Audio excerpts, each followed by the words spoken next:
Kerja untuk kuliah atau kuliah untuk kerja ya? Yaps, pilihan sulit yang harus ditentukan dengan tepat bagi mereka yang baru lulus sekolah. Padahal ini semua tergantung minat dan juga niat kita sendiri loh. Namun tak memungkiri bahwa keadaan ekonomi keluarga terkadang bisa mendesak kita membuat keputusan yang kita merasa sebenarnya bukan itu pilihanku. Bagaimana lagi, hidup harus berjalan, pendidikan harus dikejar, dan di depan ada karir yang harus diperjuangkan. Dan kembali lagi, ada hidup yang harus lebih berkembang. Di Indonesia, mayoritas perguruan tingginya masih dikuasai dengan perguruan tinggi swasta. Sebanyak 2.980 unit perguruan tinggi swasta berdiri di tanah ini. Tidak perlu heran, mahasiswa Indonesia sangat marak yang lebih suka pendidikan yang santai namun serius. Selain itu, perguruan tinggi swasta membuat mahasiswa lebih bisa hitam dengan dirinya, dengan bekerja untuk memenuhi kebutuhan dirinya selama kuliah, sehingga bagi mereka 2-3 pulau bisa terlampaui, cari cuan bisa, cari ilmu juga bisa. Wow, mantap. Namun, apakah mereka yang hanya kuliah saja akan tersaingi? Tentu tidak. Mereka yang fokus pada pendidikan mereka membuat mereka berada lebih dari 1 hingga 2 langkah di depan. Karena mereka bisa optimal dan tidak perlu pusing membagi waktu antara cari cuan dan kerjain tugas. Sebagai pertimbangan, ini adalah hal-hal yang perlu kamu pertimbangkan untuk memutuskan kerja untuk kuliah atau kuliah untuk kerja. Dari sisi kualitas pendidikan, dari sisi kualitas diri, manajemen waktu, dan memperluas relasi. Kita bahas dari awal, dari sisi kualitas pendidikan. Menjadi mahasiswa yang gabier atau telat masuk kuliah bukan berarti kualitas pendidikan yang didapatkan akan berbeda dengan mereka yang masuk kuliah tepat waktu.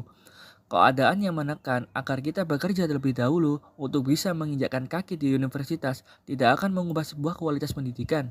Walaupun lulusnya akan terlambat, namun untuk merubah masa depan yang cerah, tidak ada kata terlambat. Intinya, pendidikan merubah mindset. Mindset digunakan untuk mencari penghasilan dengan bekerja. Lanjut ke nomor 2, dari sisi kualitas diri.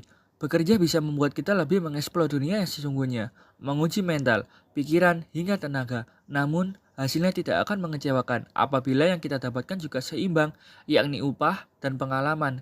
Diimbangi lagi mengejar pendidikan. Pendidikan yang bisa membuat kita berkarir, bisa membuat kita grow up dalam bekerja. Yaps, kembali lagi, ujung-ujungnya kita akan bekerja dan berkarir. 3. Manajemen waktu. Pandai mengolah dan mengatur waktu menjadi nilai plus untuk kompetensi diri kita. Dalam dunia pendidikan, kita bisa mendapatkan banyak ilmu dalam sekali belajar. Dalam dunia bekerja, kita bisa menyelesaikan pekerjaan kurang dari tenggat waktu yang ditentukan. Lebih berintegritas bukan? Dari mana belajar manajemen waktu?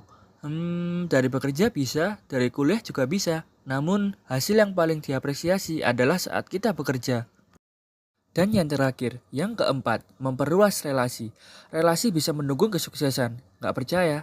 Coba aja. Kalau orang zaman dulu bilangnya banyak anak banyak rezeki, tapi kalau zaman sekarang banyak relasi banyak rezeki. Lalu di mana adanya relasi? Relasi paling banyak muncul saat kita kuliah. Kenapa?